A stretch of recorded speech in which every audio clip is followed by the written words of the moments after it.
Fishing Obsessed podcast. We'll be sitting down with a fresh guest each week. Someone who shares the same kayak fishing passion that runs through our veins. We're talking kayak anglers, kayak companies, lure experts. Heck, anyone who's got a story to tell about landing the big ones from a kayak. We're setting our sights on becoming the #1 kayak fishing podcast in the world. You'll get a chuckle, a grin, and hey, maybe even a belly laugh. Because we believe in the power of humor. But above all, we're here to educate and inspire. So, whether you're a seasoned kayak angler or just dipping your toes into this exhilarating world, join us on the Kayak Fishing Obsessed podcast. It's time to reel in adventure, camaraderie, and the joy of the catch.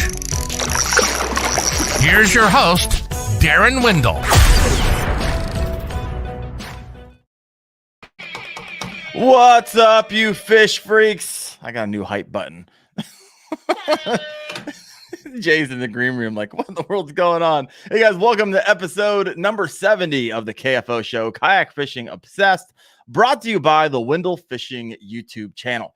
Guys, if you're listening in and you've never been over there, over 1,400 videos. I got daily shorts, daily community posts and polls. I got this podcast going on. I'm doing 2 videos a week. It's the middle of the season, man. This is a ton of fun. So today is going to be good. I got the bearded dad fishing, Jay Valentine, on tonight. And so we're going to be talking, has the fishing industry lost their freaking minds? So we got to take a look at everything that came out of Icast. I know there's been a lot of conversation out there. Hopefully we're going to talk about some of the things that doesn't get talked about a whole lot. Now, obviously there's the XTR and there's the wilderness systems.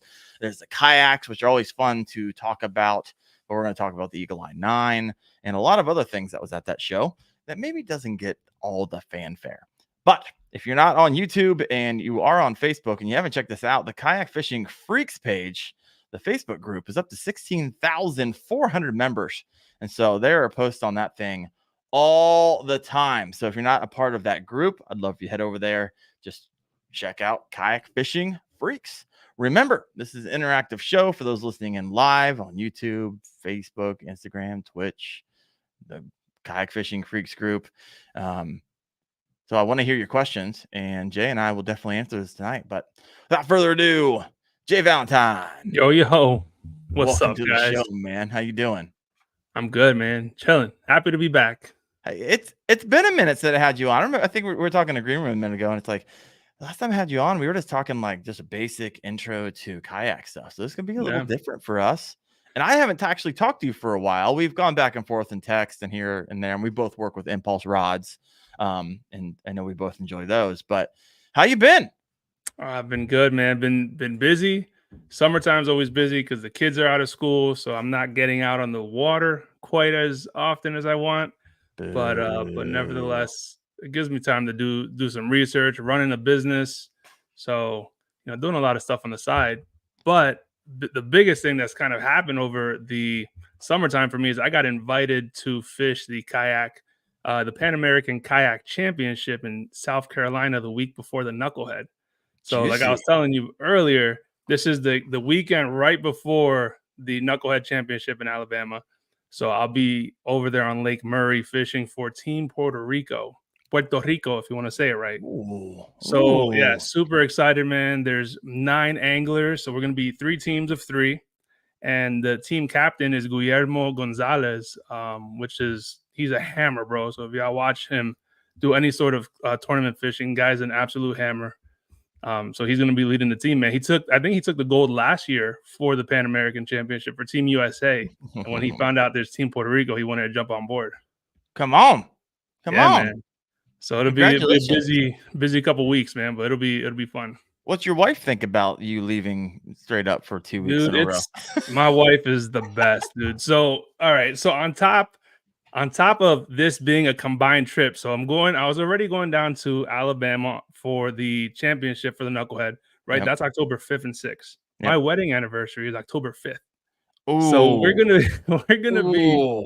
be 12 hours down, right? 12 hours away fishing this tournament on my wedding anniversary. But I put the ball in her court and I said, babe, I know it's on our wedding anniversary. If I can't do it, that's all right. That's no big deal, whatever. She was like, do it. I was like, all right, cool. So we did it.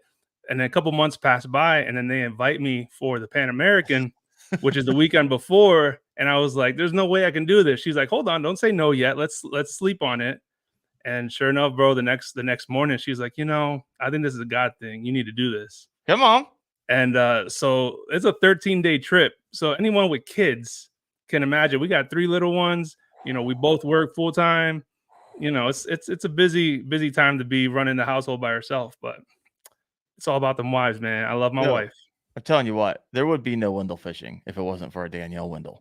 And because whenever I'm out doing the thing, she's at home. I got 2 little ones too, 6 and 8 years old. And she's a freaking saint. Danielle, if you're listening upstairs, I love you. Thank you. Shout out to the wives. Yeah, shout out to the wives. All right. Well, let's go ahead real fast before we hop into Icast. Let's talk about the old Knucklehead. Let's let me share my screen here. Take a look at it. Give it an update. Always get an update. We're in month number 3. Woo! Knucklehead. And so we already placed some team members. And we're getting close to the end of July. And we only have 1 more month left. All the teams will be solidified. And like you said, October 5th and 6th, we're going down to Guntersville. So this is going to be a good time. And Jay's going to just love being the first, second, or third loser to the Knucklehead this year. So let's go ahead and present. No comeback on that. I'm surprised. Listen, bro, I'll let the fishing do the talking. Oh, love it. All right, let's take a look at this. All right, let's see who is in the lead. So right now, I have Seth Taylor hopped on May for my team. Tammy Sanchez coming in with 98.5 inches for June, who was on my team last year. So nice. I'm excited to get a previous team member. And then I'm on a tear in July. I had 103 inches from Ohio. It's like stupid, like 21.75, 21.25, 21, 19.5, 19.5. Like I caught a 19 this morning. I was like, I can't even put it on the board. It doesn't call out a fish. So pretty wild. Greg Massa, who was on my team last year, 99.25. So technically he's in a lead right now. And Ellis McRobert, Jack, he was on my team last year and he's at 97.75. So I have a feeling, just have this crazy feeling that I'm going to have another one of my team members on the board. So excited about that. The thing is, you get that insider information. You got them Alabama boys already there. I do. So Jack lives like right next to Guntersville and Massa lives on Wheeler. So come on now. Wow. Let me stop my screen. That's money, bro. So whichever one of them don't land on your team, they can go from my team in August. And then that way I'll get the inside information too. Interesting enough, one of my buddies who's on my team last year signed up for me and you. Right. Okay. And so we'll talk about that here in a second. So I'm on your page right now. Walk us through what we're looking at. Yeah, man. So May, my boy Mac Toon took that 108 inches. Dude, that is a bag. So he took it with 108. And then Jonathan Miller, who came in third place in May, for June came in first with 105.5 inches. So Florida boy putting up them inches. And then for July, right now, Rick Peters is in the lead. As you can see, he came in second place in May and June. Yeah, he did. And he's right now holding first for July. He was on my team last year, and we fished down on Gunnersville together. Okay.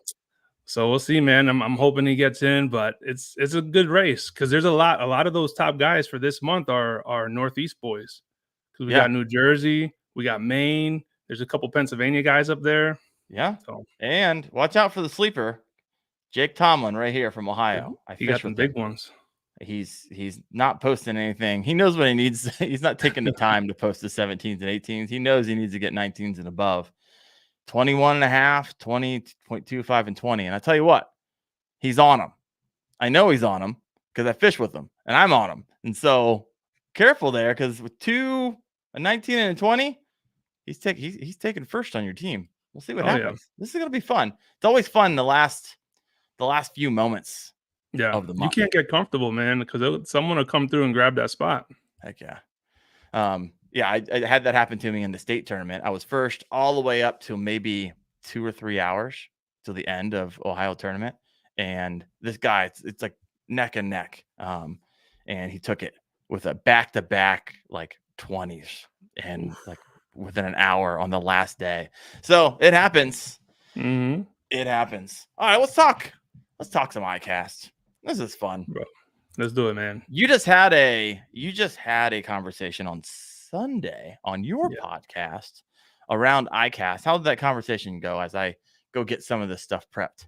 Yeah, man. So I talked to Chris Blanco, who's coincidentally one of my teammates for Team Puerto Rico for the Pan American Championship. Okay. He's been down to Icast. He was there all the 4 days, I think it was. So he was able to get some good coverage. He actually has some of the best social media coverage of Icast because he really got to go into a lot of the booths where he was showing stuff that a lot of the other guys was not showing. So he really did a great job. And of course, we talked kayaks, we talked the gear. I don't want to jump in ahead of myself here, but there was some good stuff at Icast this year, man. I'm kind of jealous I didn't get to go. Yeah. But that's going to change next year. I'm going to be there. Ooh. But we had some people drop some really a few companies, I think, and specifically that dropped a lot of gears. Like they saved up almost specifically for this show. Well, let's hop in. I was going through their website where you can check out like all the submissions and all the winners. And I was going through and I saw this. Check this out. I'm going to be sharing a bunch of photos and stuff tonight as well, reading some things. So I saw this. I haven't seen this yet. Boom. The X piece. You guys see this? The fishing drone tech. I was like, what in the world is this? I finally realized, okay, this isn't like a fishing drone where you go and like try to catch fish. This is a drone where you go drop bait if you're like trying to get it out there over the ocean. But I'm going to read it to you. The technology is introducing X Piece 1, a waterproof fishing drone that can fly in the air, I hope so, float on the water, and see underwater while navigating on the surface. The HD camera sends live video to the waterproof remote control so you can drop 8 pounds of bait up to a mile out. So the X Piece 1 is the first drone ever equipped with Bite Sense, which allows you to troll bait and automatically release it when the fish bites. Want to take a guess on how much that thing costs? Dude, I'm going to say at least like $1,500. $2,300. What do you think about that? Dude. I mean, I guess that has a place for surf fishing. Yeah. You know, that would be it. Back in the day, they used to just like have a kayaker paddle the baits all the way out there past the breaks. Now they have a drone to do it. Mac Toon, it's on your team. They use drones here in NC to drop for tuna on the surf, but it's illegal. Oh, I did not know that was only illegal if you get caught. There you go. Michael Smith said, I don't know if I trust the drone. There you go. So interesting. I mean, Elizabeth Z said $2,300 is a drop in the bucket for you high rollers. I don't know who she's talking to. Am I a high roller? She's talking about you. I don't know, man. What are you talking about, Liz? I think we're both high rollers. I guess so. That's I mean, I guess it's useful. That's what did that win? What category did that win? It actually won Best in Electronics. Wow. Okay. I was like, okay, that is very interesting to me because Lowrance came out with the Eagle Eye 9, which is really forward-facing sonar for the everyday person. We'll talk about that in a little bit. I saw this on the submissions, then I later found it in the website that it actually won Best for Electronics. I'm like, interesting, very interesting. So I wondered if you'll start seeing like people actually. I mean, I've seen some like gag videos, and I've actually tried to take my drone up and catch a fish before. So it's kind of interesting and fun. But 8 pounds. People will take that and do all sorts of things with it, man. I am sure they will. It'll be fun. All right, what else do we have? I was hopping through here. Let me see what videos we got. All right. Ooh, I like this one. This is the.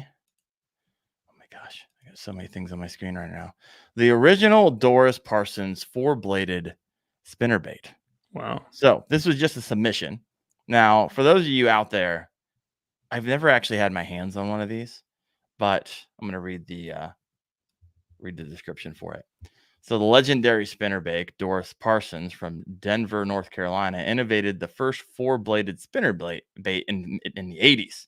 And it's been recognized by fishing legends such as Hank Cherry, Tom Mann, Hank Partner, Tommy Martin, and Bass Mooch acquired the assets of Doris's molds in 2023 and is privileged to honor her legacy and reintroduce the original Doris Parsons 4-bladed spinnerbait back to the industry.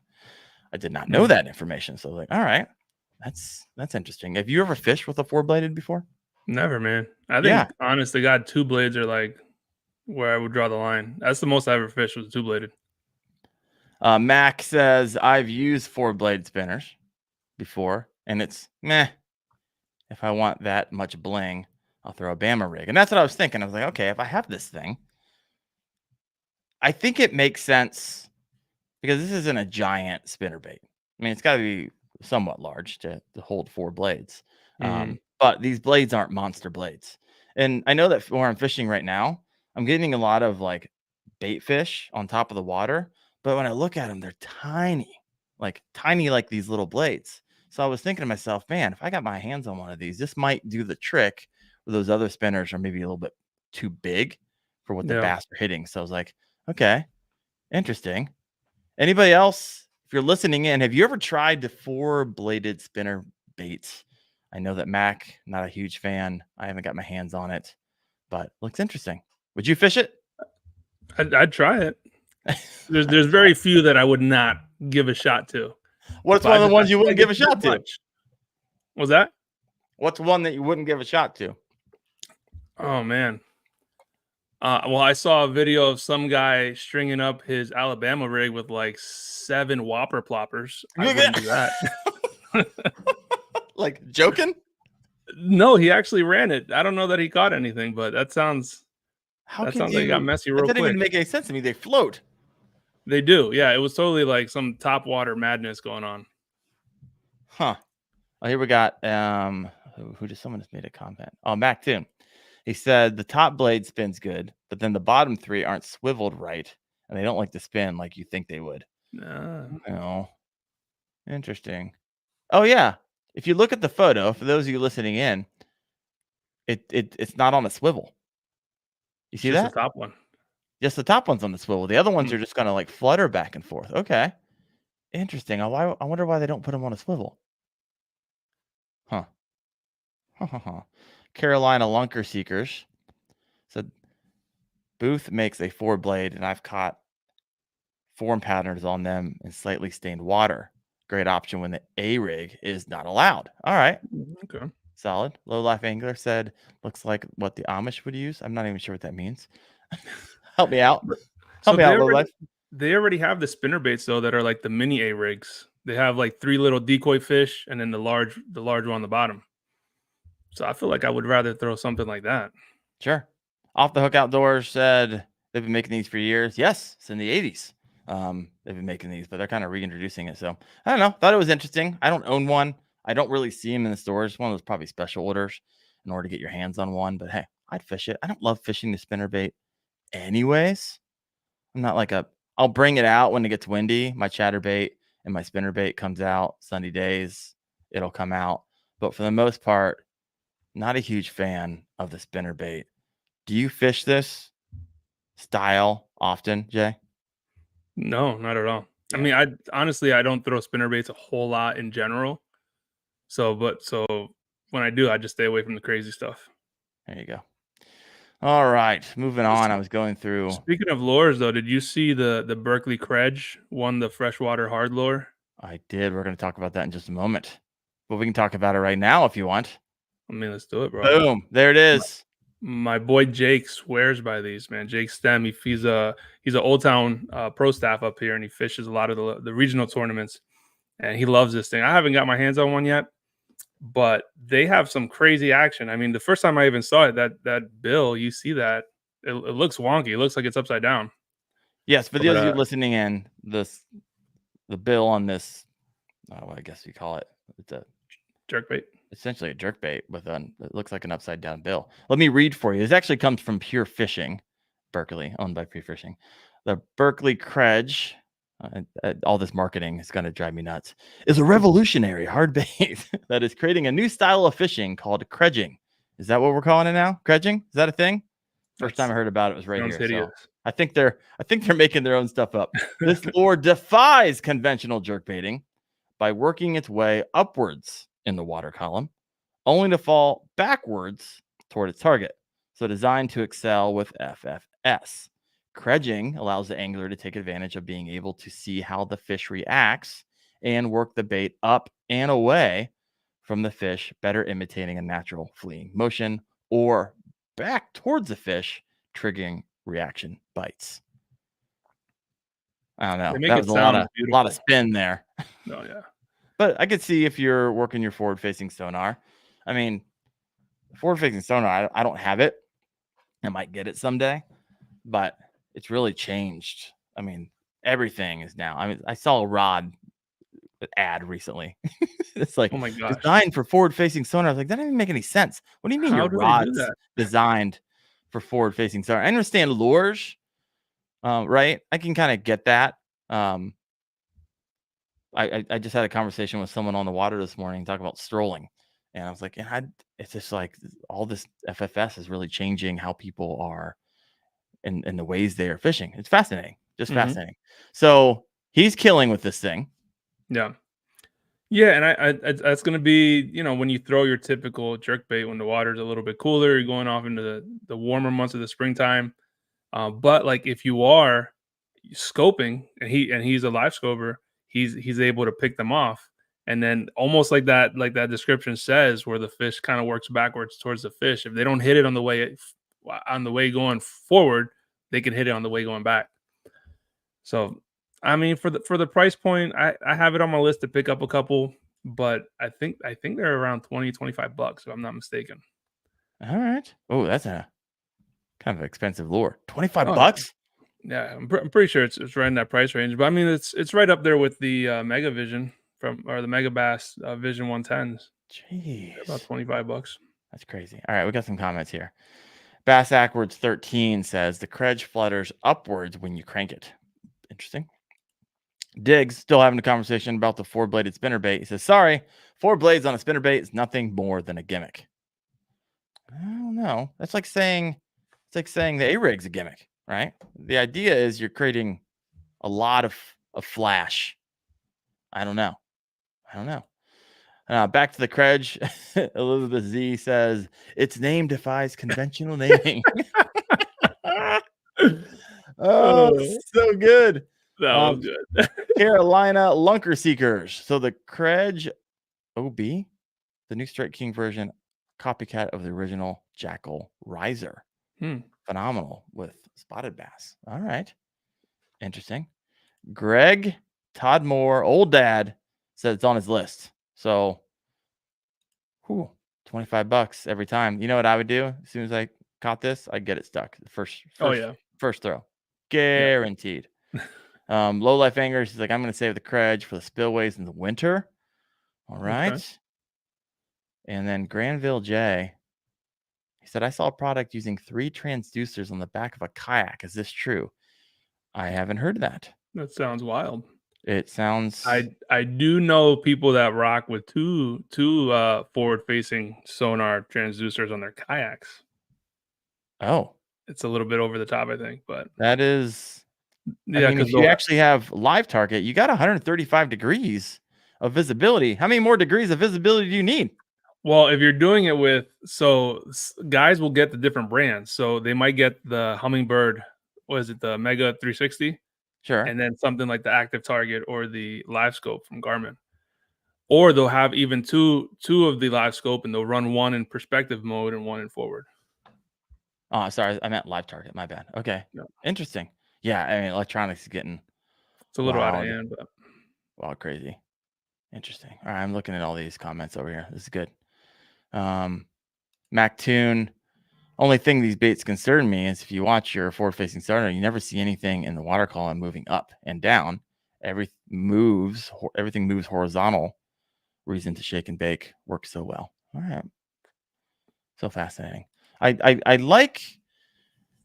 think I would like what forward-facing sonar would teach me, right? Who did I have on the show? He's from Columbus, Bass Fishing HQ. Had him on the show not too long ago, and he was just sharing how, hey, when I first got it, he was actually amazed by all the fish that are chasing his bait and give up, and he really just took him to another level of understanding of what the bait or what the bass are doing whenever you're throwing certain lures and big swim baits and they come up, and it's interesting. So I don't know. I think I would like it just for that, just to kind of elevate my knowledge of what is happening under the water that you never see and never realize. Hey, I said 7 bass chase my lure back and then split off at the last second. And so I'd be asking like, okay, why? Then you can start developing trends. Okay, this is off a little bit on my bait. Maybe the color's off. Maybe the spin. What is going on? So you can change it up and see if they react differently. And you're like, oh, I just learned something that I would never be able to learn if I didn't have access to that visibility underneath the water. Yeah, it's wild, man. Because I have it. I just haven't put in the hours and the reps with it yet. You've got it this year. Yeah, I got it. I got it earlier this year. What do you think? I think it's all on me. The learning curve's all on me. I haven't put in the reps to really dial it in as much as I want to. Okay. And that just comes down to a time thing for me. But I have learned how often fish will straight up just ignore my lure, which is great. I swear I could see it just like bopping on their forehead, and they don't even care. Nothing. If they don't want to bite, man, they just ain't gonna bite. Yeah, and that's one thing. I had at a tournament up on a lake near me, and my buddy was talking to the guy who won it, and he's like, "Hey, tell me a little bit about your experience with forward-facing sonar." He's like, "You know what? I honestly have to remind myself I spend too much time on one fish, right? He sees this monster, and then he'll just continue throwing and throwing, and before you know it, 30, 40 minutes went by because you see it, like it's there." Like why? And you rotate through so many different lures only to find out that thing's just not biting and you just wasted 40 minutes. So interesting. All right. Got some more comments coming in over here. All right, let's take a look at some of the other things that were at the show. Let's talk about kayaks. Okay. Not yet. So the Eagle Eye 9 from Lowrance. This is interesting. You've heard about this? You talked about this yet? That's the one thing that people have not mentioned. I saw a bit of it over on social media, but Chris did not mention it last time, and I haven't seen a whole lot of guys online sharing about it. Well, I got a video coming out tomorrow taking a deep dive because I took a deep dive on it. So I saw this. I'm like, okay, what is new about this? So the Eagle Eye 9 is forward-facing sonar at a price of $999. Everyone might be scratching your head. What do you mean $999? When all these other live scope, by the time you get into it and buy your graph and buy the transducer and buy the black box, you're pushing $3,000, right? So how can this possibly cost $999? And so I started taking a really deep dive. Okay, what are they doing here? because it's the same technology as whatever Lowrance calls their forward facing. Is it live target? I think that's what it's called. Yeah, live target. So it's the same technology, but and they don't publish this information. It took me a while to find it on the internet. But what they did is, it's from my understanding, if you're like someone out there who understands this better than I do, even though I spent an insane amount of time researching this yesterday. Essentially, what happens on forward-facing sonar, like live target, I know that one because that's what I did research on.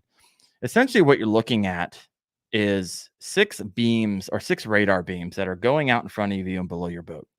And what the graph does and what the black box does, it has the processing power to basically take all those signals, those arrays, and stitch them together and then give you the reading on your graph.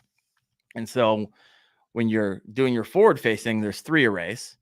And when you're doing your down, there's 3 arrays. So a total of 6. Okay. So think of it that way. Now, so what Lowrance is offering here is, out of those 6 arrays, so 4 beams of sonar that they stitched together, you are actually active target. That's right, Chad. I was getting it mixed up here. What they actually are doing is only giving you 1 beam of the first 3 arrays, right? So you're going to be able to see out, but you're going to have a limitation on the visibility of your angles there. If that makes sense. And then that beam below it, you're not going to get. And that array below that, you're not going to get. And then below your boat, it's going to pick up that array, that beam. And then there's 2 more arrays that you don't get underneath that. And there's like that array that goes underneath your kayak that goes around 45 degrees back. And so now that we kind of understand the technology, now you understand why this is a plug and play system. So you don't have to have a black box. And the reason you don't need a black box, because you don't need the extra processing power, because the graph can handle just processing 2 beams of sonar versus 6. And that's why you have essentially 66% less price as well. And so it's interesting. I think they spin it on their site as more focused forward-facing sonar, which is interesting. That's one way to put it. I would say, now, granted, it has the same technology, so you're going to see it. However, the question is, will you have a crippling blind spot? Right? I'm not sure. So it's not directional. So you're not turning it. It's a fixed transducer. Yeah, I mean, I'm sure you can stick it on one of those things and move it around, right? Yeah. I don't have it. I mean, I don't have live scope, but I just took a deep dive on this. So Chad says pretty close, a little bit of oversimplification. Well, yeah, I'm not going to go into freaking deep dive here. So what you are losing is the fill-in where the computer is making up the gaps. So interesting. Yeah. So we'll see. Matt said, has anyone told Randy B? Yeah, I don't know. I'm sure he'll come out with something about it. I'm not saying it's bad. So here's what I love about it, right?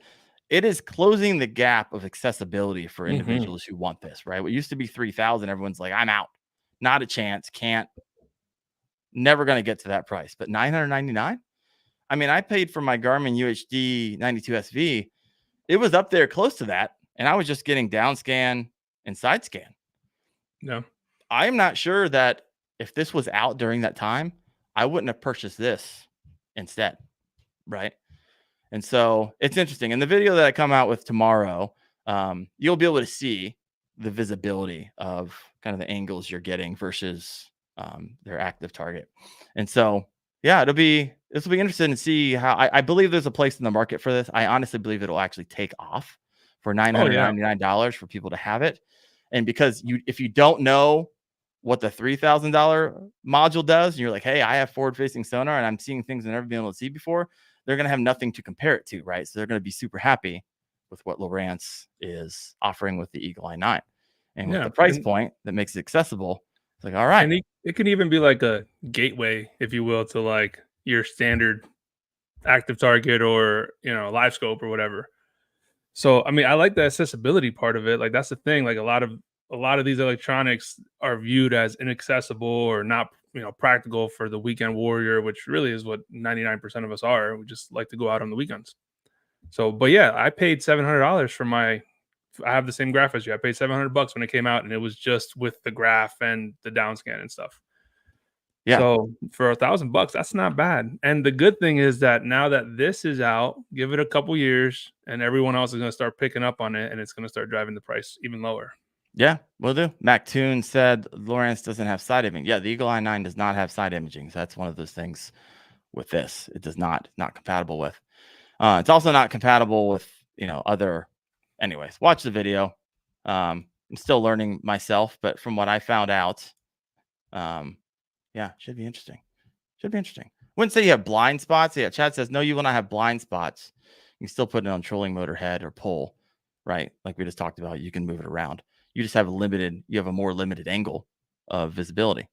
Anyways, so I thought this was fascinating. I don't know why. I'm not sure if it was even submitted for electronics, because a drone shouldn't, I don't know, in my opinion, I feel like this should have won, but I'm not sure if it even submitted for electronics. Yeah, I was going to ask, like, if they have to submit for, like, to win those categories, because sometimes they might not even do that. Yeah, I have no clue. I don't know that part of Icast. I'm not going to pretend like I do. Low Life Angler said, hey, I'll buy one in 3 years for $200 at Ollie's. Shout out to Ollie's. I love it. Ollie's. Yeah, I always find all the lures at Ollie's that I don't ever want. I was like, okay, this is kind of garbage. Anyway, it still doesn't stop me from buying them. Oh, like $2.99 for a bag of 70 worms that I'm never gonna throw. Good stuff, cheap. All right, so this one was interesting. The winner for what is the ShadTron? So this is from Z-Man Products. Ooh. So I'm going to read there. That looks real. If you guys are listening in, that looks juicy.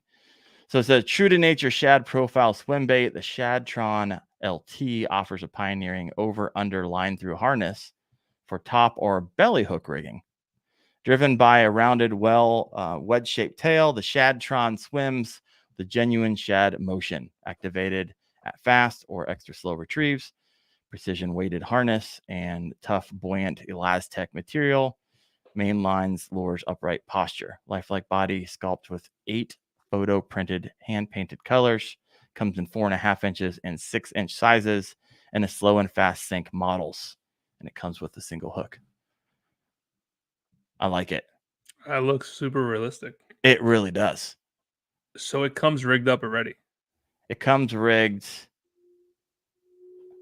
It comes with a sickle hook included with it. Okay. I mean, technically you wouldn't need it if you. Yeah, it's fascinating. I don't know. I want to get my hands on one of these because I think I like the 6-inch size. I mean, it's the size of the mag draft that I like fishing, and I wonder if they come out with an 8-inch sometime. We'll see. I wonder if it takes off. It looks like you could put a treble on the bottom. It does, but where would you put your line? I don't see where you put the line. Usually you put it on the nose. Yeah. I don't see where.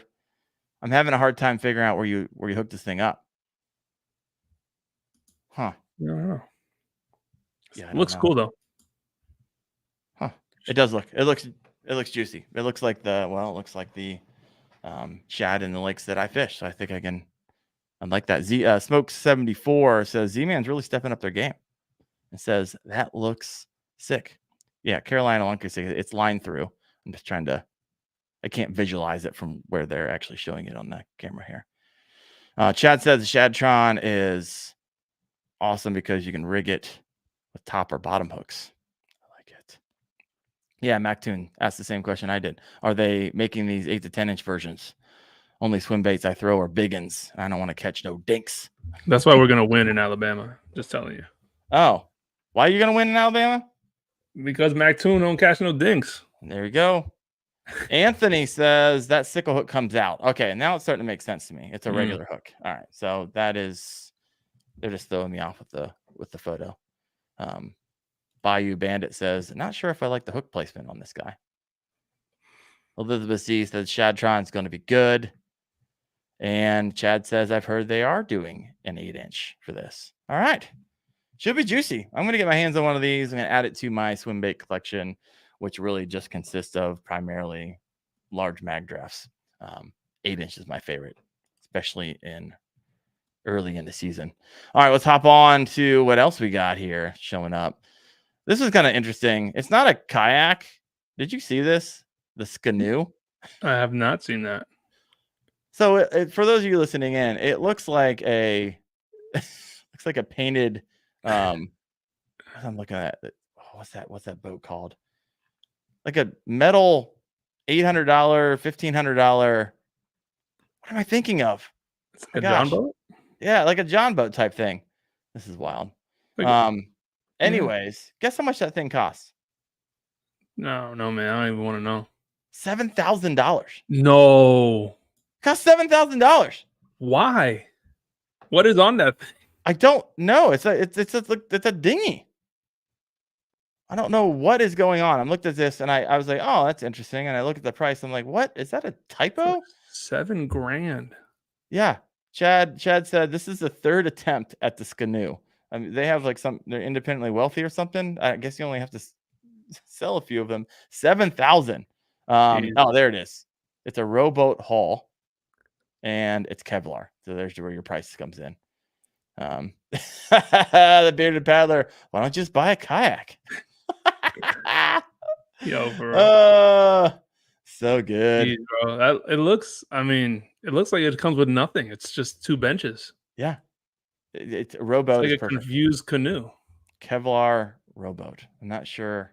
So what difference does the Kevlar make is my question. It's just super tough. And I would imagine light. I don't know. I really don't know. I just looked at it and I was like, what in the world am I looking at? Yak Gear came out with something. I mean, it's just a cheaper. I looked at this and was like, oh, interesting. So let's take a look at this. This is called the, where's the write-up on it? It's the Yak Gear Kayak Angler Crate. This is a 13-inch and designed for, obviously, it's a really cheap, inexpensive, I guess kind of lower expensive. And I thought it was interesting. It actually has the fishing rod holders like built into the corners. So typically you can get 4 of them going out there.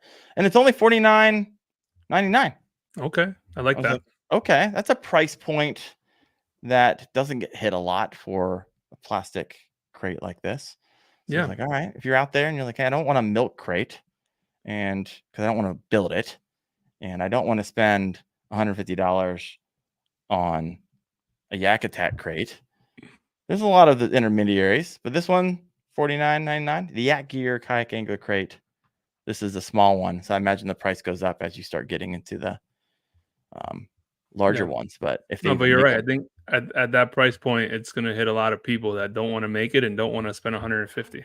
Yeah, because even the Flambeau Tough Crate, which I guess would be like the lower end one, is still $110, $115. Yeah, someone's making fun. So innovative. Yeah, it's not innovative at all. It's just like, okay, can we hit all the price points at Kayak Crates so everybody can get involved and buy at any price that they want? All right, let's talk about some kayaks here. Of course, the one that made a lot of fanfare is the XTR. So let me share my screen real fast. I feel like Chad's going to have a lot to say about this one. This is good. I'm glad Chad's on tonight. Because he's definitely probably the most knowledgeable out there about the XTR. All right, let me share my screen. I'm looking at Kayak Anglers write-up on this. There we go. I know I got to get this off here. Boom, there we go. So many things. Hide current comment. All right, so XTR, for those of you who were like, hey, just not really following all of the latest and greatest. I feel like everyone, their mom's talking about this. But I haven't really talked about it a whole lot. I've read a lot of things about it. And here's the kind of the write-up. And the guy who wrote this up, Rick Burnley, I had him on the show not too long ago. So the XTR, it's big boat, right? It's 12 feet, 7 inches long, 40 inches wide, 155 pounds. And the crazy thing, this thing has a 700-pound capacity, right? It's getting wild. And I've had so many guys text me, so many guys reach out to me like, what do you think about this? What do you think about this? And I was like, I mean, it looks awesome. Don't get me wrong. And now there's a ton of videos come out. Is it a boat? Is it a kayak? Blah, blah, blah, blah, blah. It just looks super comfortable. And for that lake tournament boat, I'm like, all right. I can see myself in it. I'm a pedal drive guy, so I'd probably never actually get into this. Mhm. And I was thinking to myself, I was looking at it, okay, it's a nice front deck there. And I had one of my buddies call me. I was like, yeah, I'm getting this. I'm selling my Hobie and I'm buying the XTR. I was like, all right. Seriously. Yeah. But I was like, you run multiple graphs. And so your graphs are going to be mounted right where you, okay, he was talking about, oh, I'd love to stand up there. And, it's like kayak meet bass boat when it comes to standing up on the deck. I was like, where are you going to put that? And he was telling me there's some tracks up front that you can move it up if you want to or whatever. So I was like, all right, interesting. But looks juicy. What are your thoughts on it? I like it, bro. I like when there's different options, right? I'm a big dude, and I got a lot of friends that are big guys, and the kayak angling in general is growing in the big dude market. Like, we're taking over. All right, we don't want to lose weight, but we want to get out there in a kayak. So I think I mean, it's not innovative in the fact that it can hold a big dude. Like, there's other kayaks that do fantastic. The New Canoe Unlimited, even the Frontier 12, the Titan X from last year. Any of the Old Town Sportsman models will do fantastic with a big dude on there. So it's not innovative in that sense, but it is in the fact that it's bringing a lot of those extra features that are not found in other kayaks, putting it all together. The storage is ridiculous. The power link plates, the like where you can situate your screens. I mean, between this and then the other kayak from Wilderness Systems that they dropped at the show too. I mean, they're both made to have dual screens on the front. Like, they're out of the way, they're easily viewable, and you still have a huge open deck in front of you where it doesn't get in the way. Yeah. So you're not jerry rigging a kayak for a specific purpose. This is already made with all of that in mind. No, I like it. And I saw, what is that? Georgia Bassmaster on this. And you can actually put 2 seats in this and run it as a tandem. Mm-hmm. You guys, which is kind of wild. Did you see the video of Chad and Gene on it? No, I don't. To be honest with you, like, I got a new job about 10 months ago.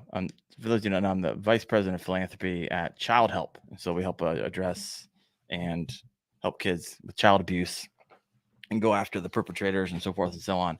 And that job has been kicking my butt. And so any additional margin outside of YouTube goes to my family. So I am redlining right now. So I might see something but I don't have time to watch it all the way through. I wish I did. Yeah. Wish I did. But well, anyways, what were you gonna say about it? No, I mean, it held both of them just fine. That's actually, I should put that picture of Chad and Gene as my background on my computer. Yeah, it's so good. Wonderful. But I mean, it can hold 2 grown men. I don't want to go fishing with another grown man in my boat. I think it's a lot more viable for dads that want to take out their kids that might be 8, 9, 10 years old. See, now I'm in on that. Because right now I took the family out in my kayak and I had Mercy, my oldest, in mine. And then I ran the IATAK Wilderness Systems behind me, had my family on it. And I was like, oh, it would be really nice. I take my girls out more if I could throw a second seat and they can fish in front of me. So for kayak fishing dads out there, this could be, being that it's not like a lot of those doubles are like, okay, it's a double and you can't make it to a single. So this could be the family kayak. I like it. Bearded Paddler says you can take a grown woman fishing if you don't want to take a grown man fishing. True. Drag my wife. Chad said Gene and I ran it with 2 motors, 3 batteries, and yeah, that's a lot of testosterone in the boat. You tested the weight capacity, so this is good. Let's hear some of the comments here. People are chiming in on. All right, we got the Bayou Bandit said that thing is nice. Will Selby Kayak Fishing says I'm buying a new one soon. Maybe that's the one. All right. Christina says, does it really matter if people think it's a boat or a kayak? It really doesn't. If it meets your needs, then get it. People stop hating. Bonafide is wanting to provide what some people are looking for and want. No, I definitely think this will be a popular kayak. I wish I have the chance to get in one for a little bit, but it looks solid. I own a Bonafide P127. I don't plan on getting out anytime soon unless Bonafide upgrades another PDL anytime soon. So I have a feeling I'm going to be in it for a while, but looks juicy. Now, what's interesting is that, let me stop sharing this screen. Let me start sharing another screen. Oh, where'd it go? Huh, I can't find it now. Well, that got a lot of fanfare, but it's not what won Best in Show. Yeah, surprisingly. And I almost feel bad because of all the attention it got that took away from what you're leading to, which is the Wilderness Systems kayak. But did they even submit? Because I look in submissions, I didn't see the XTR in the submissions. So I was like, okay, did the Wilderness Systems Tactical Pro 128 win because the XTR wasn't up against it? I don't know that. I know I didn't see it in the submissions. So I don't know. I wasn't there. This is probably why I need to go there so I can answer all these questions. But I don't know. Yeah, Chad brought up a point too about that price point on the Bonafide XTR. It's wild, dude. At $2,800, I think it's a really good price point for what you're getting. Yeah, and there we go. There's the answer. Chad said we didn't enter a new product for Best of Show, so that might be why the Wilderness Systems Tactical Pro 128 won, is because the XTR was not in the new product showcase. I wonder why. You probably have to pay for that. That's why. I mean, Chad, why don't you just come on the show? My gosh, if you do media, they'll leak your crap before you want them to. Makes sense. And I'm not gonna lie, Bonafide did a really great job of releasing that because it was like boom, and it was everywhere really fast. And so, tip my hat. Outdoor Conquest says, "Save your pennies. Wait until you see what Old Town is doing with the autopilot next year." Bro. They are overdue to update that hull, man. I love my autopilot, but they're all functioning on a 2020 hull. All right, let's take a look at this one. Take a look at the Wilderness Systems Tactical Pro 128. Since it did win Best in Show, let's chat about it. I got to bring it up here. All right. Share. There we go. This beauty. Do you have a chance to take a look at this? I honestly didn't have a lot of time. Essentially, it's kind of rigged out for motors and batteries. I mean, it's nothing. I don't think it's anything like, oh wow, they changed the game. It's heavy. So I was reading through this earlier today. Let me see if I can get the weight on this thing. Yeah, it's not far off from the Bonafide and like that it's bringing a whole lot to the table, but they did some really cool, innovative stuff with that one that I really like it. Yeah. So it weighs 160 pounds. So this it's beefy. You're going to need a trailer. You're going to need a heavy duty cart. Right. And so it's going to be a challenge, they say, on land, but asset in the water, 600 pounds of capacity to rig it with all the bells and whistles. So not quite up there with the XTR, but nonetheless, what's the price point on this guy? It is $2,200. Okay, 22. And what was the 28? Yeah, there's my point. The bearded paddler just said the Wilderness at $2,200 is too close to the XTR, in my opinion. So I was like, okay, and it's heavier than the XTR. So I don't know. Interesting. I've never been in a Wilderness Systems kayak, and in general, they've never super wowed me. It was on my short list of kayaks. I was looking at the Recon when I was looking for my first kayak. But they did do some things I like on it. The storage itself, the huge front hatch that it has, and also for a bow mounted motor, they kind of like offset it to the side. So if you're using the XI3, it's not eating up that hatch space that it would in normal situations. Trying to see the and photo. You can also, it has tons of space to put batteries inside the hull too. I think it has enough to put 3 100 amp hour batteries in there. Jeez, where you going? Across the ocean? One up front, 2 in the back. Okay, down in these hatches. And the nice thing is, so it's staying off the deck. So you're using now all that deck space that would have been eaten up by your batteries. Now you have open deck space to put all your other gear on there.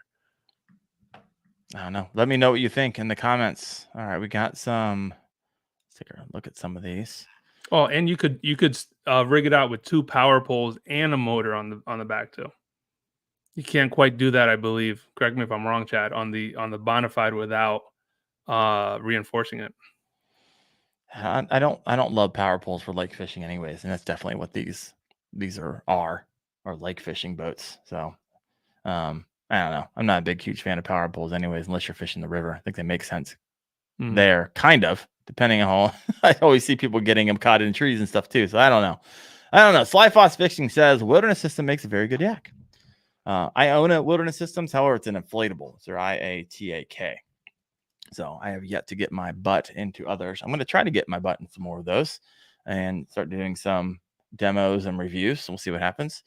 Digs Outdoors says that previous kayak they were talking about, I say within a year, someone will mount some overpowered trolling motor on it, and it'll be like a plane, like a bass boat. Yeah, it's getting I heard some conversation. Maybe it was even Chad talking about getting a kayak up over 10 miles an hour. It's like, okay, that is fast. Chad said Wilderness did some really great things with this boat. I think the biggest miss on the Wilderness is the seat trim. It needs seat trim for a boat this big. All right. Woo! Coming up. So that's the kayak conversation. Anything more to add there, since you've already kind of talked about some of the stuff on your show recently this week? No, I mean, I just like that they're doing stuff for big boys, man. So they're really putting out more options for guys, and they see what the market's doing. I think both Bonafide and Wilderness Systems made a good call on both of these. I do think, and this might be an unpopular opinion, I think the pedal drives are going out the door. I think people are getting more away from that because they are going motorized.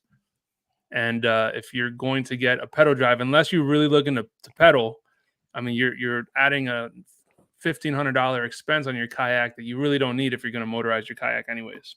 Oh, I disagree. I disagree. Disagree? No, I'll be pedal probably the rest of my life. I don't see. Yeah, and there'll be guys that do that, but I think in general they're probably moving away from. I think because things are going to go more motorized. Yeah, I mean, everything's moving the motor. I mean, path of least resistance will probably always win out at the end of the day. Yeah. Pedal drives do not suck. Period. Outdoor conquest, they're friggin' awesome. So I'll motor where I want to go, and then I'll pedal around.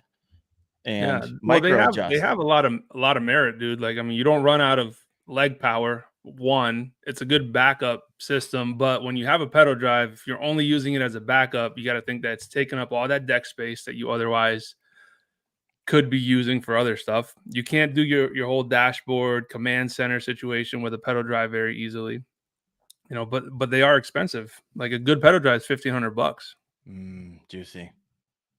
Juicy. I love it. I don't know any other. I don't see myself fishing any other way. I love having a motor on my pedal drive kayak. Don't get me wrong. Carolina Lunker Seekers is with me. So I disagree too. The motor will get you to your spot fast. Pedal is for positioning. I agree. I'm there with you. See, I got my spot lock on my autopilot, so I position myself with that bad boy. But you're using your hand to adjust that, right? To always constantly do that. Yeah, you could. That's the beauty with pedaling. You don't have to stop to adjust your motor. It's just nonstop. Anyways, we're getting down. But once you hit that anchor button, you're just locked in. Yeah. Chad said that's true. No, I get it. Obviously it comes down to the way you fish. I always love being on the move. I'm usually not sitting in one spot very long because I'm constantly side scanning, looking for structure. So I'm really constantly on the move. That's just my type of fishing. Now, other people, you might be fishing somewhere completely different than lakes, and you might absolutely hate pedal drives. So that's the beauty of it. For me, I love it. I'm not sure I'll ever move away with it unless I start doing something other than lake fishing. Yeah. Chad said, Darren, bro, you're constantly adjusting your rudder with your hand on the pedal drive. But I mean, we're talking microseconds. I don't even think about it anymore. I'm not sitting around trying to fidget with a button, and that's for sure. And half the time I'm actually not. I don't know. I don't even think about it anymore. I probably watched some videos to see how much I'm actually doing it, but it's one of those things. I don't even think about it anymore. Christina says, I'm a cheater. I have a pedal drive and use the bearded paddler so you can tow me around with his motorized PWR. She's a smart one. That's not cheating. That's just smart. I love it. All right. What else do we got here? Oh man. Well, we're now an hour. So we're kind of at the end of the show here. A lot of comments coming in here. Let me see. See, Chad still likes to paddle. And I do you paddle at all? I skipped right over the paddle phase and went right to pedal. Okay. So no. And now you have to. Do you still have a pedal? I still have it. My Old Town Sportsman 120. And I'm not getting rid of it. So I mean, I say that the industry is moving away from it, but I'm not going to get rid of it. I love it. All right. No, I would agree with your statement that more people are getting into it and skipping over the pedal because they're like, why go to pedal when? But I don't know. Once you're in it, I love it. Yeah. I don't like the paddle at all. No, I'll do it every once in a while because I have this little Pelican throw and go, and when I go on work trips, and I can easily throw it into a rental, and so I take that with me. But I just absolutely despise just a little bit of wind. Constantly trying to adjust that, but hey, if you like it, you like it. I don't know. All right. So coming out of the end of the show, any other thoughts that you had on your show that you talked about that we haven't covered yet on this one? Icast was kind of fun. It was fun. I see a lot of people getting irritated with it because everybody's covering of it. But to be honest with you, I was like, okay, I'm interested in everyone's take on all of this. Yeah. And so I personally love seeing it all. But yeah. No, same here, man. There's a lot. And I mean, we can talk 2 other shows with all this stuff, but I mean, Yak Attack dropped a ton of goods on this show. Their first aid track pack, their seat cushion, they're dropping a phone tether, new throttle mount, leaderboard colors. They're releasing a crossbar that looks pretty sick. So they released a lot at this show, and Chad did a whole video like going over a lot of those accessories, but they really went ham.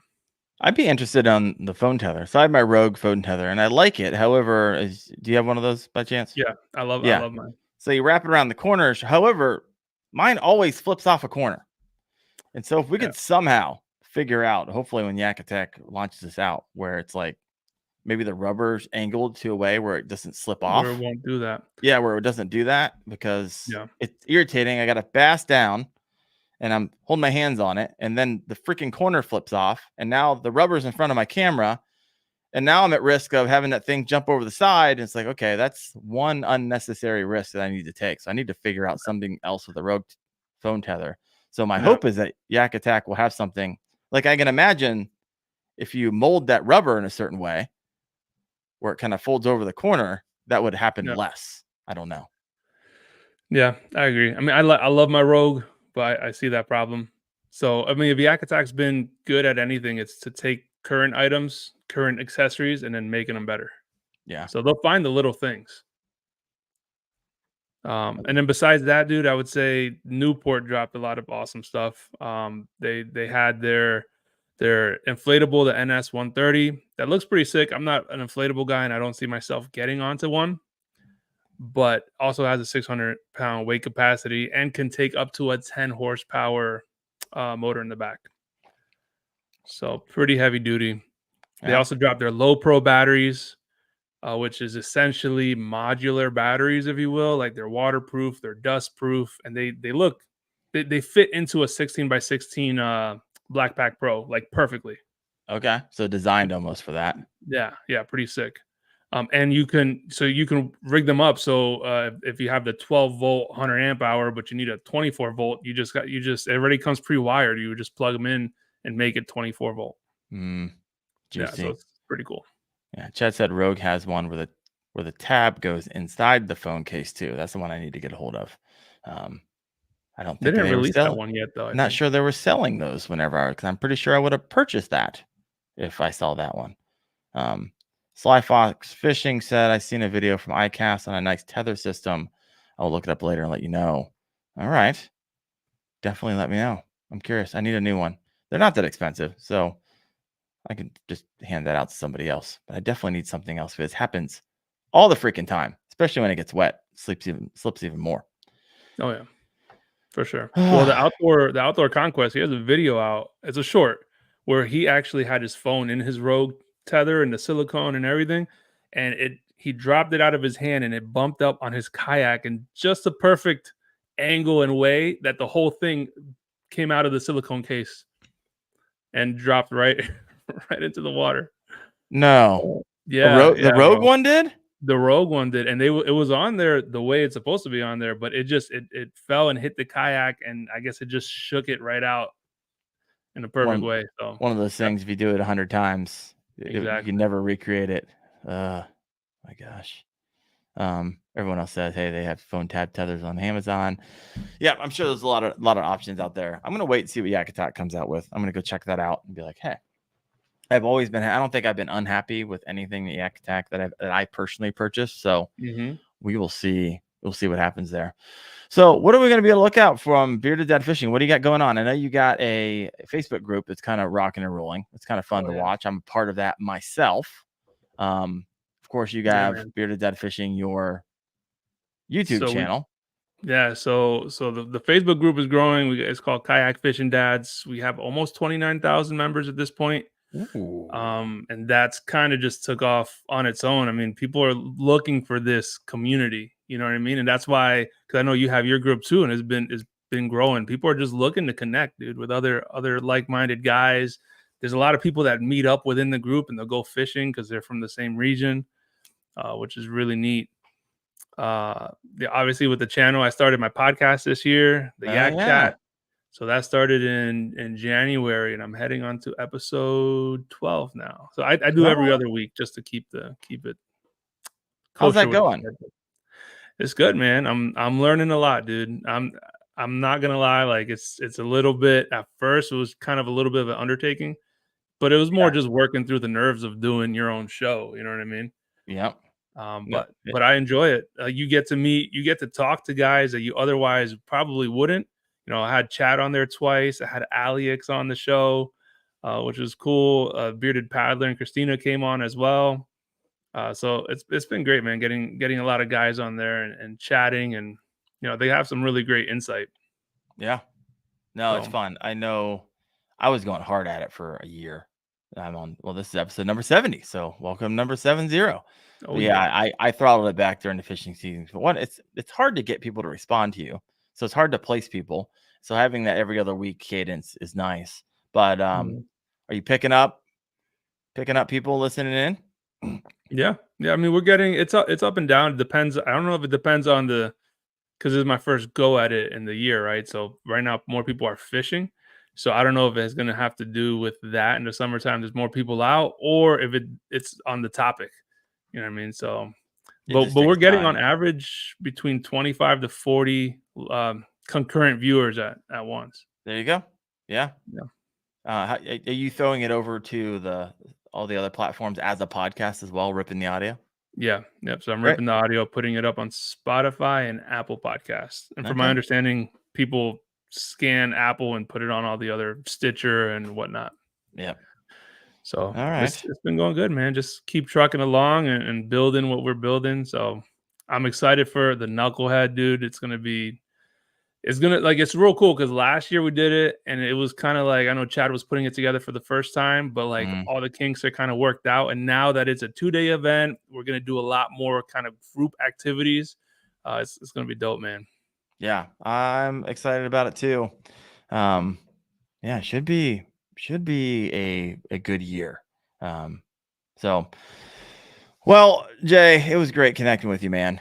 I've had fun. This is for some reason I feel off tonight. I'm like tired. It's kicking my butt. I've been up the last 2 mornings early and picked up some nice fish, but July bass fishing is it's like feast or famine. But I'm also hunting big, so I'm getting less and less bites. But when I get them, they're good. But it's wearing on me. But Bearded Paddler says Jay's good people. It's easy to watch. Good people doing good things. That's right. So if you haven't done so yet, please hit that like button. If you're listening in from the podcast for Wendell Fishing, please. I don't think I've ever asked this, but please write a review. Right? I think I maybe have like 30 reviews on there. I don't know. I don't think it actually does anything to the algorithm over there, but it is helpful when other people kind of check on in. I would imagine if you made it all the way into the podcast, you like it. So I'd like you would actually be the one to leave the review. But Jay, thank you so much for whoa. Pump the brakes. Fast backwards 13. Dad joke before we go. I am so sorry. What was I freaking thinking? All right.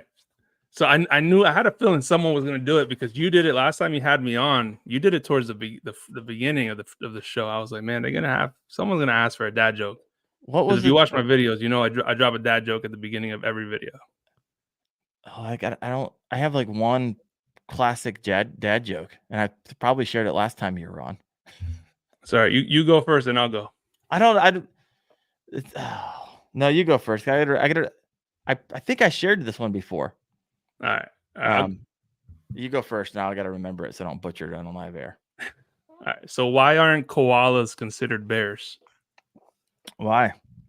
They don't have the right qualifications. Oh my gosh. What is a SEAL's favorite class? Or. That's still a good one though. What is a dolphin's favorite letter? Ooh, what?